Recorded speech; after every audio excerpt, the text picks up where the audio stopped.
Well, the visibility is great. I'm Brooke, and this is Brayden. We have 2 kids and 2 dogs, Rooney, Penn, Fraser, and Captain. At 75 tons and 55 feet long, our home is different. With time being non-renewable and our home being, well, movable, around the world we go as we roam to know. Welcome aboard, Mermaid Monster.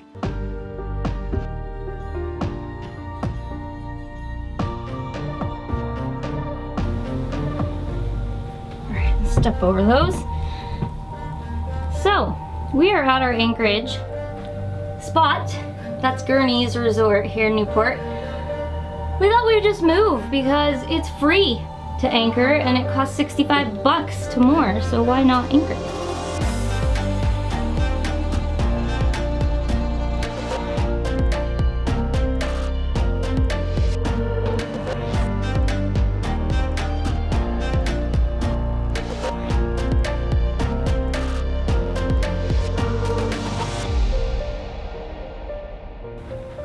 So we're at the anchorage and we decided to move from our mooring because it's free, and we figured why not use our beast of an anchor. We have a 350-pound anchor, so it does a very good job at holding us in place.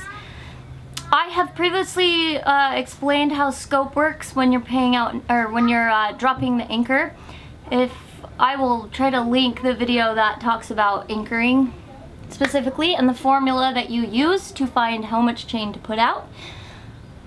Anything else? I guess once we anchor, I'll show you what we check for and what we do. So when we go to anchor, a big thing is to make sure we're turning into the wind. That way, if you turn and you're facing into the wind, when you drop the anchor, your boat is gonna naturally be pushed away. It seems obvious, but people don't think about that all the time. Also, I set a boundary circle on my GPS. So that is my boundary circle. And we have this little button right here. Right there, that's a man overboard button. So we check, or I hit that MOB right as we drop the anchor. Let me see if I can show you where it is. This is a little dicey footage, sorry. That's the man overboard, so that's right where we drop the anchor. So then I have an idea if we're dragging, drifting, because you guys, it's really deceiving. Like, distances are really deceiving. I'll show you what I mean. So we got this beautiful monohull right there, okay? Right there. This super fun catamaran right there. Then we got this other beautiful monohull. I don't know what it is. Newport is ridiculously amazing. Their sailboats are ridiculous. So all those boats that I just showed you are evenly spaced from us, but depending on where the wind is and where your boat is positioned, you can feel like you're going to hit the other boat. Then you get down in your tender and you really look at the distance from a different angle and you're like, oh my gosh, we have so much space. So a secret trick that people will use, Nordhavn owners use them, are the golf rangefinders. You can get a golf rangefinder at any sporting store. That way you can aim, point it at another boat around you, and you'll be able to see exactly how many yards or feet away they are from you. It's kind of a neat trick, neat tool. Thank you, Bernie Francis. You're the one that told us about that.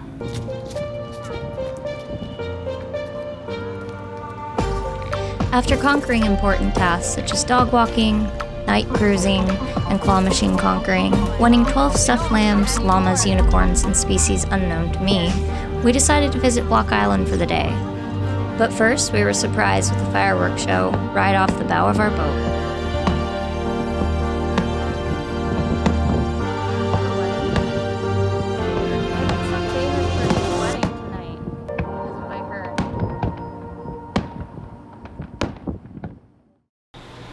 It's crazy. It's like a surprise. What? I'm pretty sure that's a boat. It is like 6:30, 7 in the morning. And look at this fog, it's epic.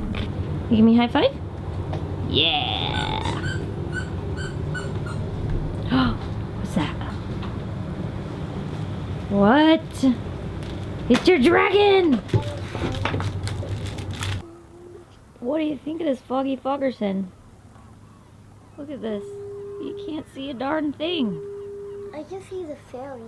So, Rooney, if it is foggy conditions like this, how the heck do we drive our boat? What are two things we do when we're driving our boat in fog? Foghorn. You got number one.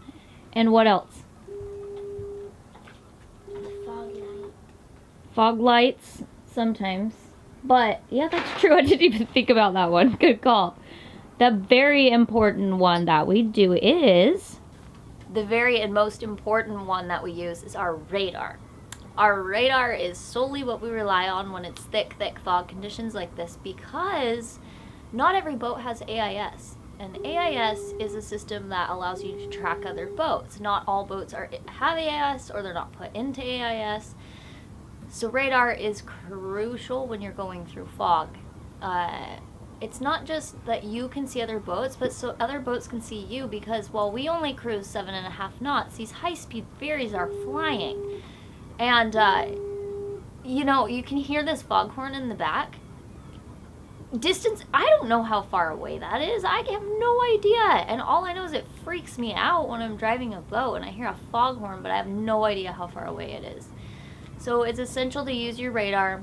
You can lock onto a target and track it, and that way you know where it's going, what direction it's going in, and you can usually click in and see how fast that target is going as well, especially if they have AIS. So that is how we get around in this really thick New England fog, which will burn off today. I can see the sun already poking through. Okay, let's go. Hi, Fraser. Good morning. Where are we going today? I forgot. Block. Was it Block Harbor? No. Island. Block Island. Morning. We're gonna go to Block Island. We were gonna take our boat there, but there's a high-speed ferry that only takes us an hour, so we figured we'd go scope it out first. We're gonna go spend the day there, and hopefully the fog clears out. It's gonna be a pretty mystical day. But look at all these suck boarders. There's like 20 of them. Should I go wake them?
So would we take the boat back to Block Island? I'd say yes, but we're still on the hunt for a more remote, quiet anchorage on the island. Overall, we were able to bike to the peaceful areas and hang out together as a family, so I'd call it a win.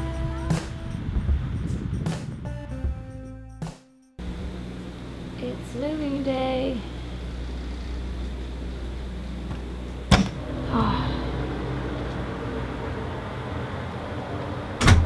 Bye, Newport, Rhode Island. We love you.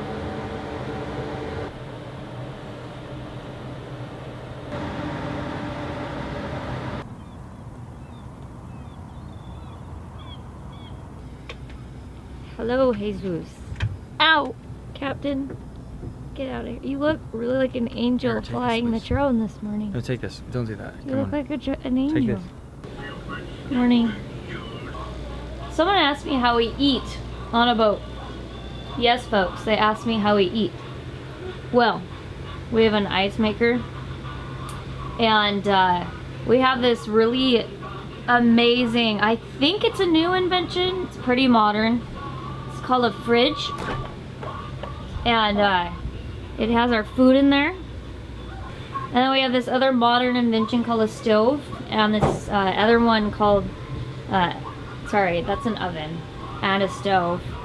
And then we have this microwave thing. And then we've got, over here we've got this thing called a pantry. So yeah. Is that how we eat on the boat? Yeah. I hate this part. I was trying to hold out because I hate it, and Brayden decided to do it himself. We'll see how well this goes. There you go.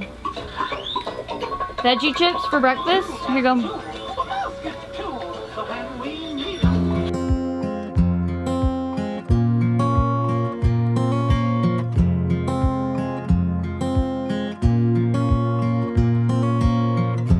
Wish that I could be a little clever, find the words to tell you how I'm feeling. Come along, let's take this walk together. We're together, tell me I'm not dreaming. Wait for me, just take a look around you. Can't you see, I'm happy that I found you. Through the rain, through the storm, and through the fire. Baby, please, my darling, won't you wait for me?